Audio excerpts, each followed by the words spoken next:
Good afternoon, everybody. It is January 3rd, 2026, and I believe it is Saturday, which means that we will have the live stream tonight at 10 p.m. Eastern Time. You will receive a notification when we go live, so you don't really have to do anything as long as you're subscribed and hit the notifications bell. You will receive a link and you'll be able to join right in there if you haven't been into the chat before. If you're not subscribed, it may take you actually 10 minutes to get into the live chat because that's the way I have it set up. I'm looking for subscribers only to be commenting so that we know who you are. So I still do not consent. I guess that's going to be my motto for 2026. I do not consent. And this a beautiful little original mini art. It was commissioned by Sawlight42 on eBay. And I've purchased a lot of her little arts that you know and love. And she loves to draw little cats. And actually, she donates all of her money from painting these little arts to a local animal shelter that she does volunteer work for, which is really cool. So this is in memory of all the, not all, some of my cats that were killed in this program. And you could see here, they all begin with the letter C. Not all of them. I have other cats that begin with the letter C that somewhat died naturally. But this was Chase. He died here in Jackson County, Kentucky. He was killed in Jackson County, Kentucky. He was only a few years old.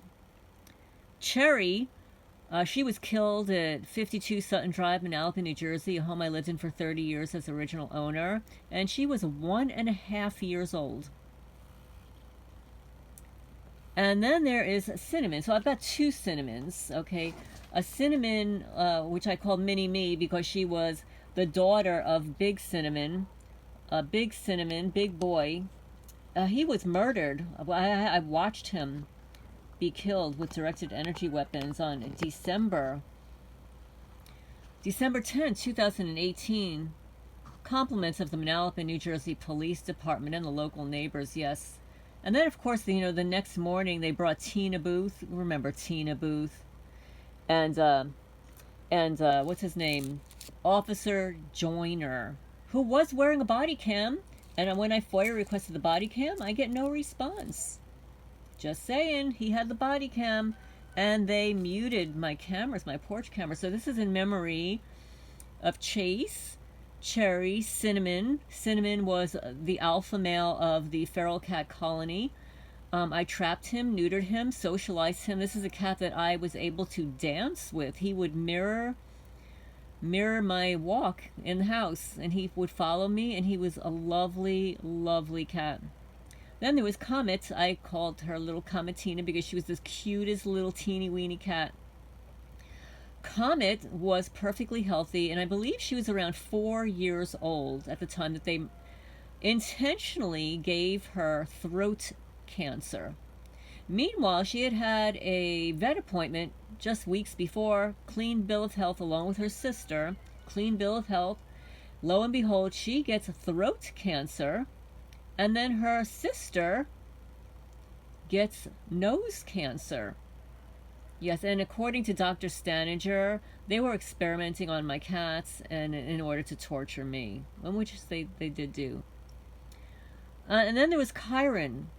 Chiron was a beautiful cream and white cat. He was dumped at the feral cat colony. I sbelieve that he was somebody's pet, but he was dumped there, and he stuck out like a sore thumb because he was so clean. He was so white. He had these tan splotches and stuff. And somebody got into the colony and they cracked his hips. Yeah, they did. And I have photos, x-rays of his cracked hips. Yeah, so somebody went in the colony and I guess took advantage of the fact that he was so friendly and decided they were going to crack his hips and leave him there.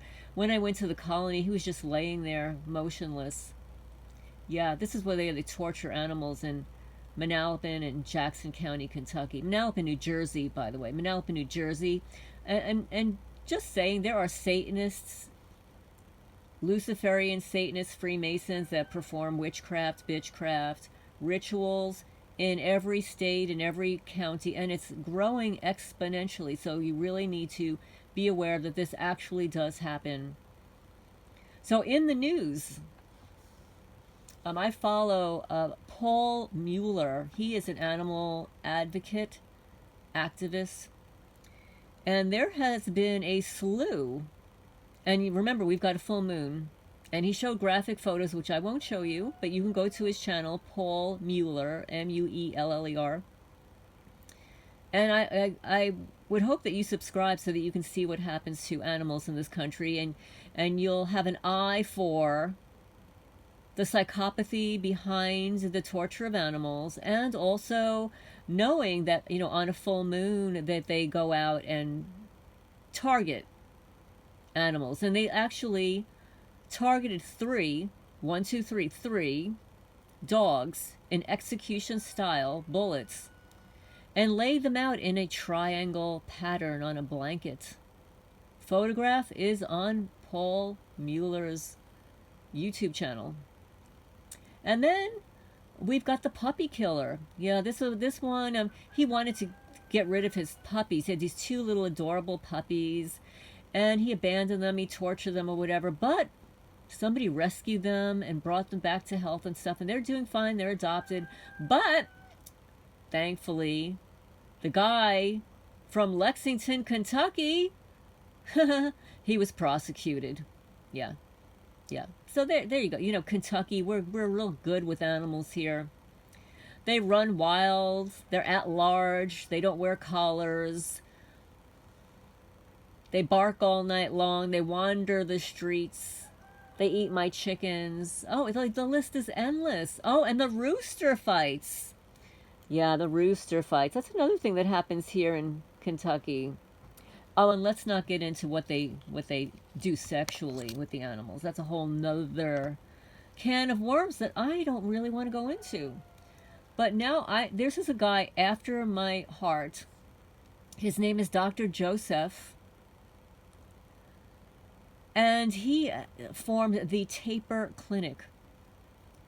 He is a psychiatrist, a former FDA examiner there. And he left. He was making a lot of money.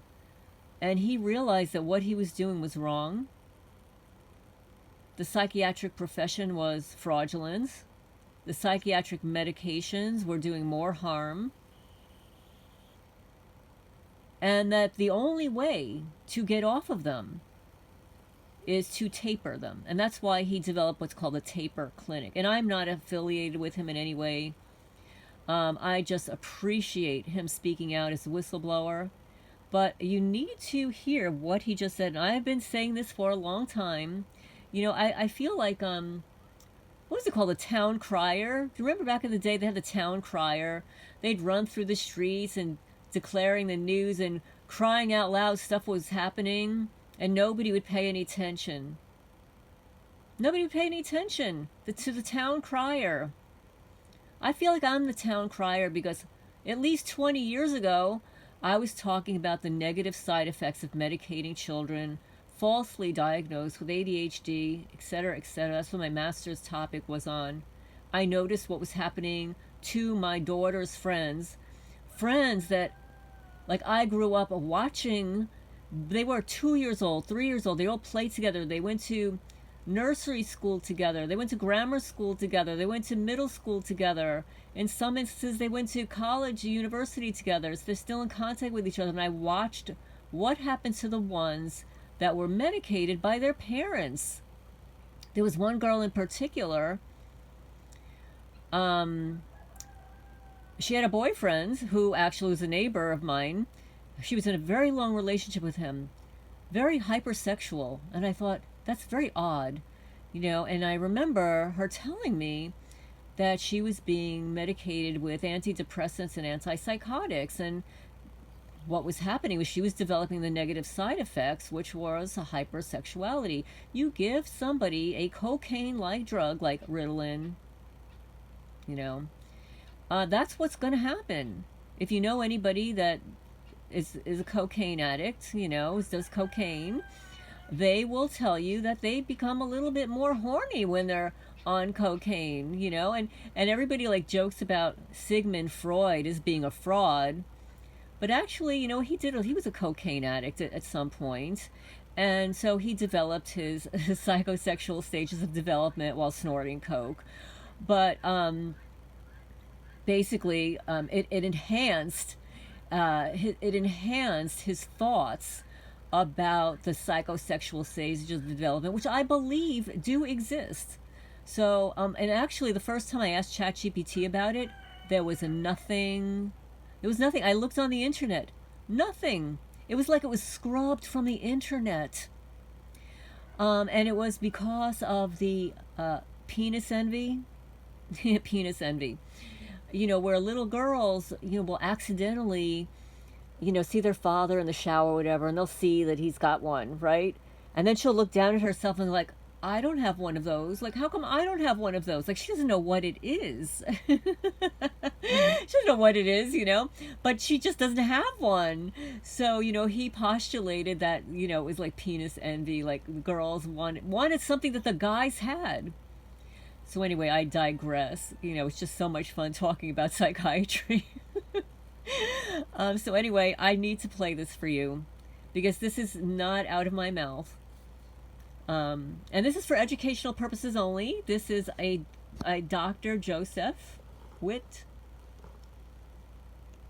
Without a doubt, antidepressant medications, they can contribute to mass shootings. And I want to walk you through a little bit why this is going on. Well, let's back up a second. Let's back up a second. What did he say?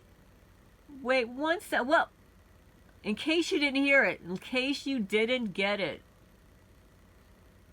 Doubt antidepressant medications, they can contribute to mass shootings. And I want to walk you through a little bit why this is going on. So this issue right here is completely swept under the rug by media and by academics in psychiatry. And so this may sound a little much, but I want to share my credentials briefly, just because I'm going to say some things that are going to seem crazy. I used to work at the FDA, and I was a drug safety officer for the pharmaceutical industry as well. And, you know, I spent a lot of time studying side effects.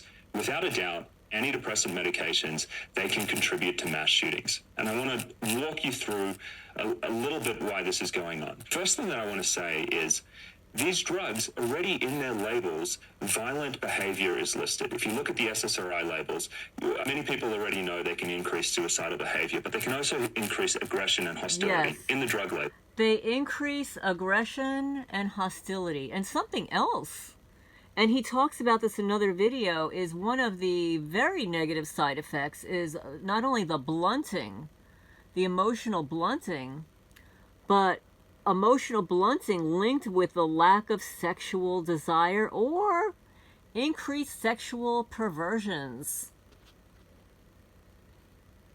On top of this, and this is the thing the media never talks about, there have been numerous court cases already where impartial judges and juries have heard all of the evidence about these cases, and they have ruled that the drugs have been involved in mass murder and suicide. And without a doubt, there is something about these drugs that in very rare circumstances, they can cause behavioral changes in some people. And okay, now also, and a little bit of an older gentleman, psychiatrist, Dr. Peter Breggin, Breggin, is also a psychiatrist. He's a little bit older. He developed like Ginger, and his wife's name is Ginger. They had like a Breggin association, and he would be called on to testify on behalf of these children that would suddenly go berserk and kill their parents.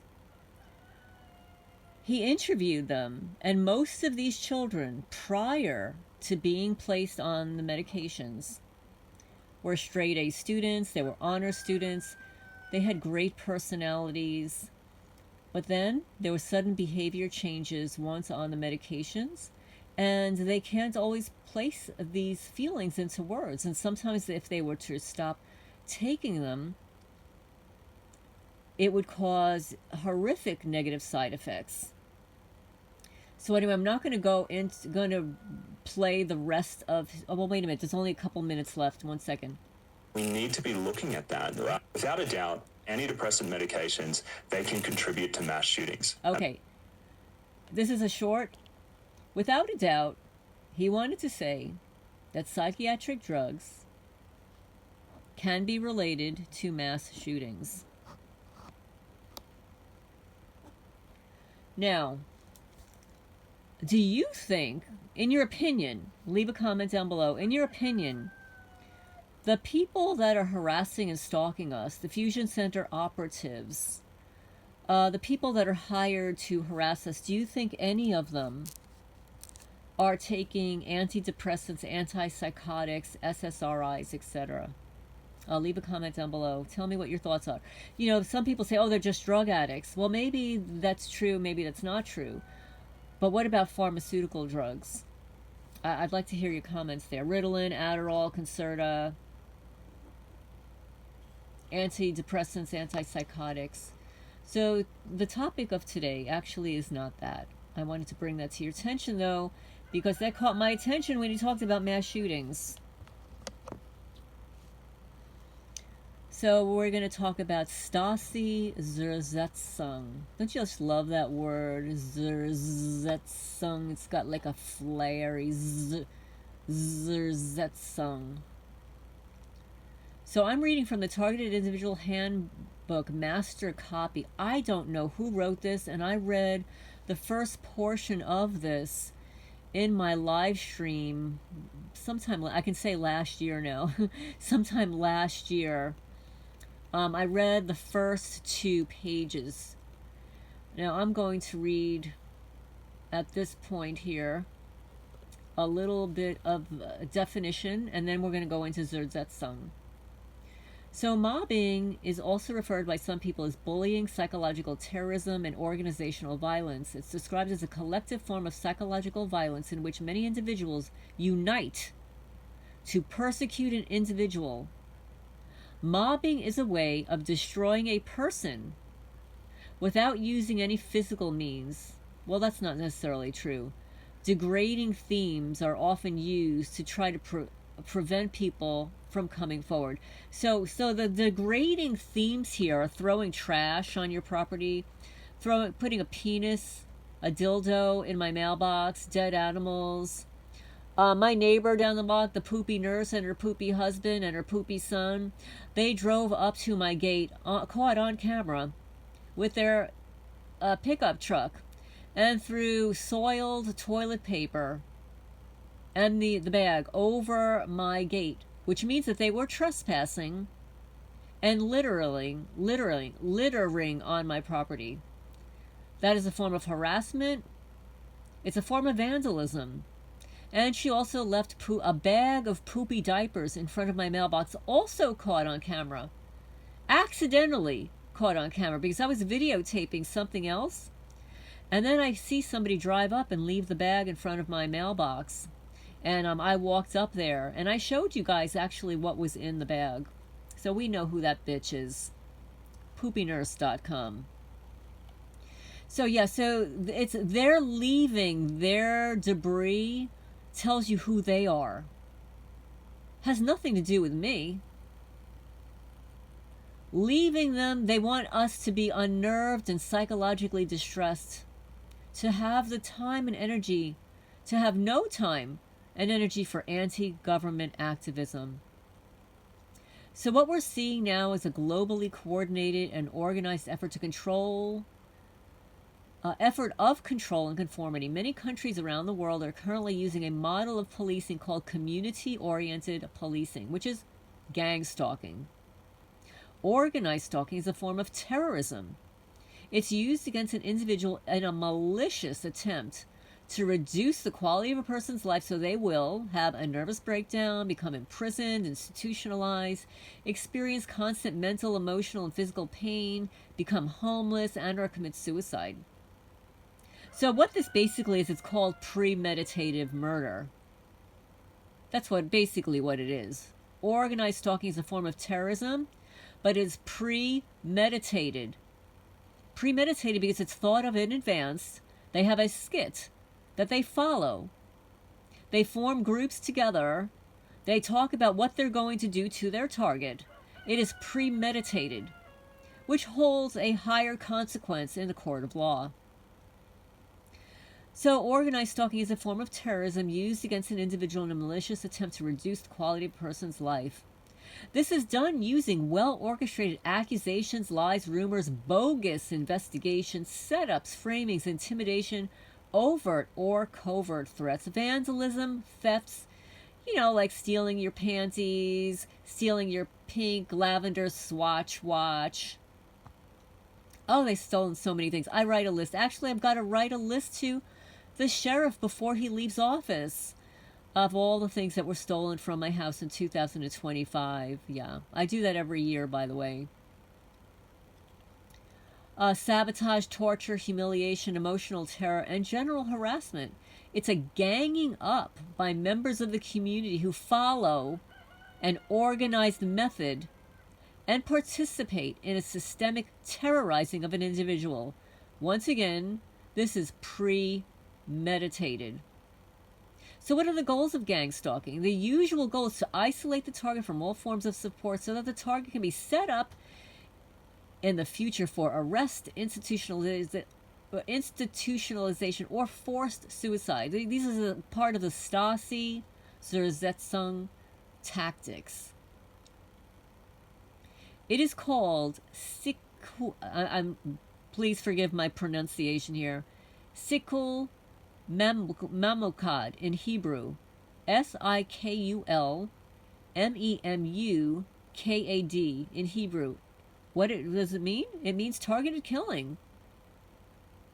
There's a zerzetsung, decomposition in German, of individuals was usually carried out by systemically undermining the target's quality of life, both socially and in the workplace, with the intention of simply destroying the target's confidence. The tactics used took various forms, such as spreading slanderous rumors, causing trouble at work, etc., like spreading the rumors to Dr. Rebecca Caleb Wilson, the Anvil Veterinary Clinic, to not take me as a client when all these cats, pregnant and otherwise, were being dumped on my property. She claims that because I was not friends with her friends and she didn't get me, she hung up on me several times, had her staff hang up on me.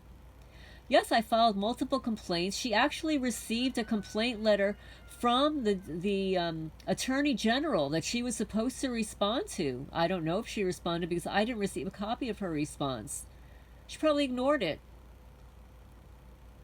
Oh, and also my neighbors approaching all of the workers on my property to either vandalize my property, they pay them under the table, coerce them, bribe them. They'd all leave my property and go into town for a little while and then come back very spooked. And then they start vandalizing my property, like stealing my driver's license when the guy was working here. You don't think I know? Yeah, I guess you think I'm really stupid. Yeah, so basically what they did is all the people that worked here, or I should say 90% of the people who've worked here have worked here to destroy my property while I'm paying them. Yeah.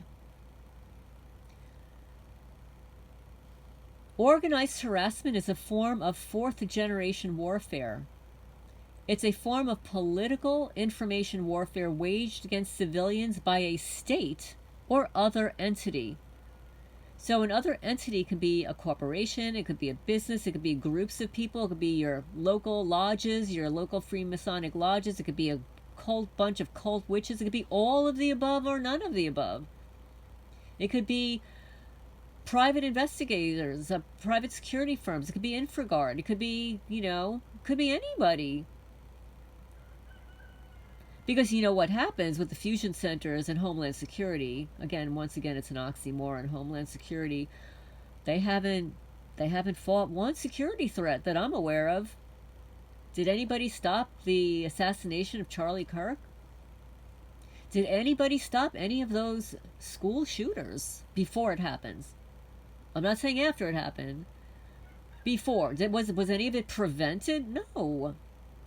What about, well, let's go back to JFK when he was driving around, and I was like 5 years old, and I see my mother crying at the TV screen because the president was shot. Was that prevented? Of course, we can't go there. we can't go that on my channel anyway. That's too much of a conspiracy to discuss here, right, guys? So, organized harassment is a form of fourth-generation warfare. Target civilian adversaries, also known as domestic state enemies, insurgents, extremists, non-state actors. I love that one. What? Non-state actors. Do you mean like everybody else that works for the state are actors? Yeah, they're actors. They're performing a skit show. They also call us cells of fanatics, citizen terrorists who value national sovereignty and or pose some perceived threat to the state's interest. Well, I don't really know what my state is interested in. Other than that, I know that for a fact that our governor has wasted hundreds of millions of dollars that should have gone to programs here in Kentucky. But anyway, so we targeted individuals, targeted people, we are a threat to the state because we are not a state actor. They call us citizens who value national sovereignty a threat to the state's interests. They call us the terrorists.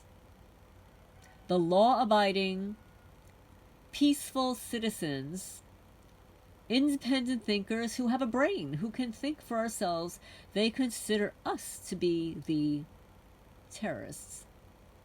This never-ending systemic harassment, the influence and manipulation of the targeted individual, is specifically designed to control the target with the aim of keeping them in line or the destruction, zerzetsung, of their soul.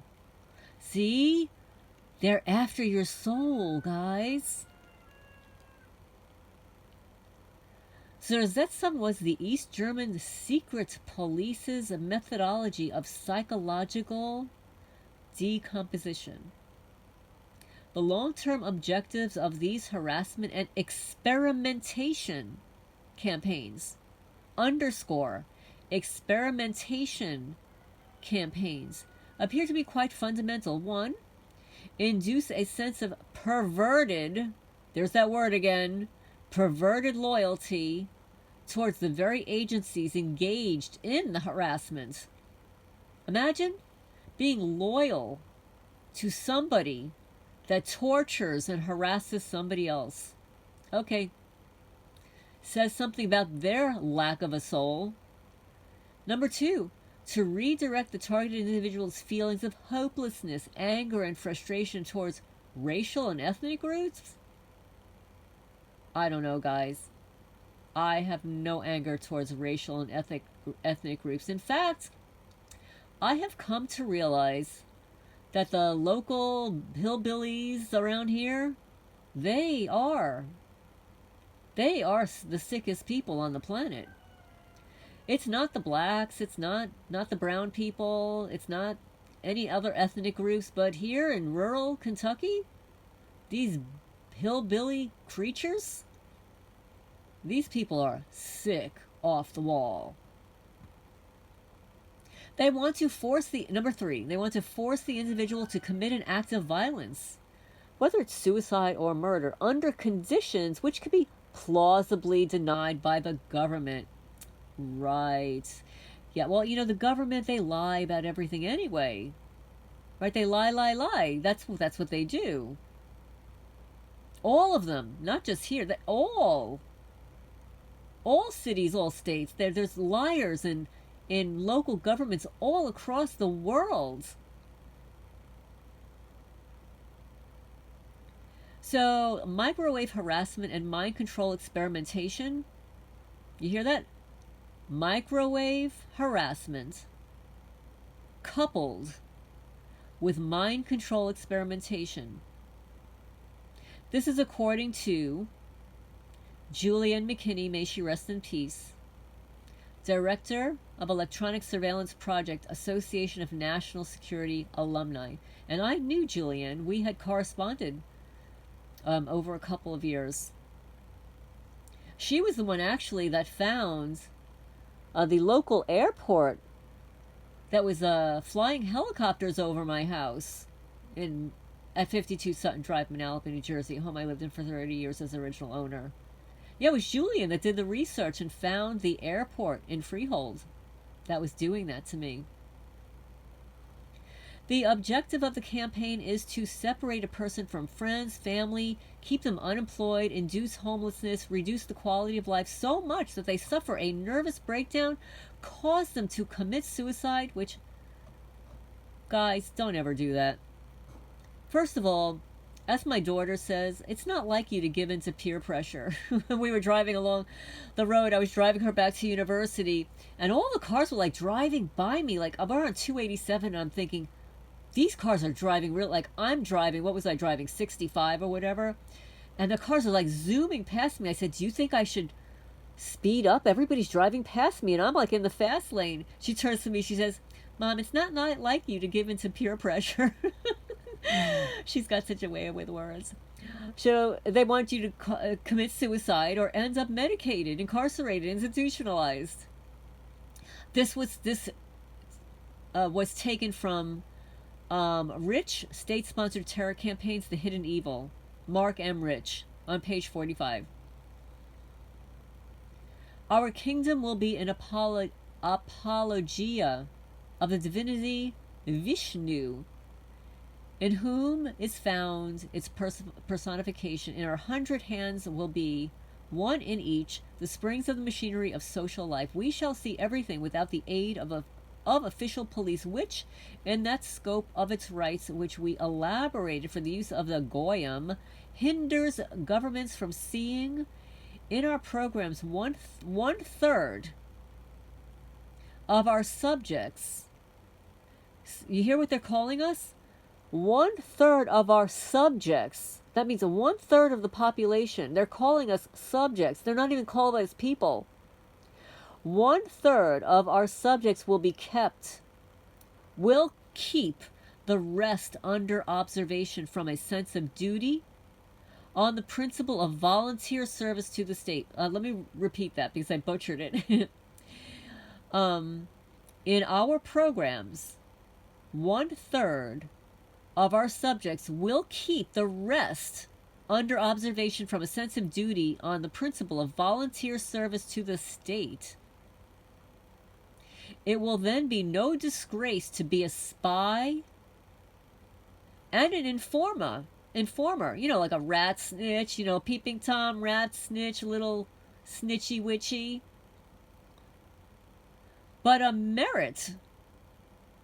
Unfounded denunciations, however, will be cruelly punished, that there may be no development of abuses of this right. I'll repeat that again. In our programs, 1/3 of our subjects will keep the rest under observation from a sense of duty on the principle of volunteering service to the state. It will then be no disgrace to be a spy and informer. I think it's totally disgraceful. But a merit. They think it's wonderful that they can be a spy for the local lawyer or the local judge or the local sheriff or the local fusion center operative. Oh yeah, they raise their hands. Oh, give me my gift card. Yes, I'm a little gift card whore. They think it's not a disgrace to be a spy and an informant, rat snitch. They think it's meritable. Unfounded denunciations, however, will be cruelly punished, that there may be no development of abuses of this right. That's unfortunate, right? When the state condones negative behavior, I'll give you an example.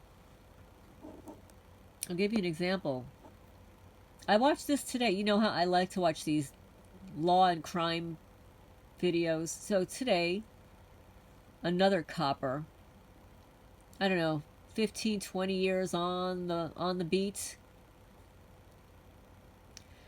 He's going after the 79-year-old woman. What he did was he was trying to steal her wealth.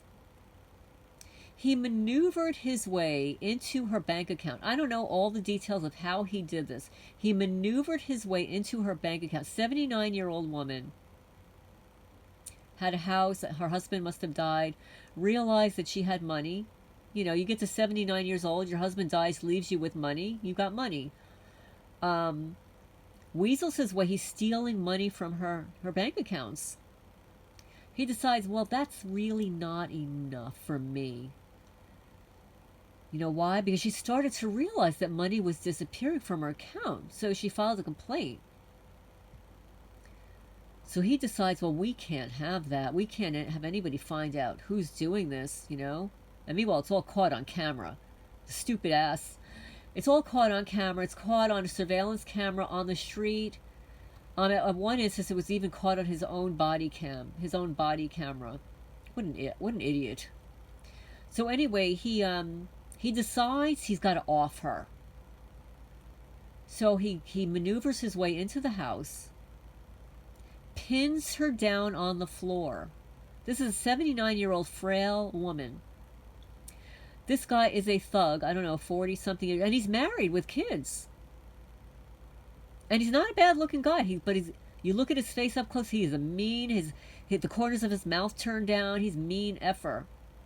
He pins her down on the floor and forces medication in her mouth to cause her to become unconscious. Then what he does is he starts up her car, opens the door, so that she would have carbon monoxide poisoning, to make it appear as if she took too many drugs and she left her car on or whatever. But her neighbors knew something was up, called 911, who came over, and they obviously arrested him because it was all on camera. It was all on camera, and he does get prosecuted. And he goes to prison. But for all of what he did, all that premeditated murder, the theft from her bank. Oh, and I forgot to mention, before he wanted to kill her, before he set that up, he stole her beautiful little Shih Tzu doggy and sold it.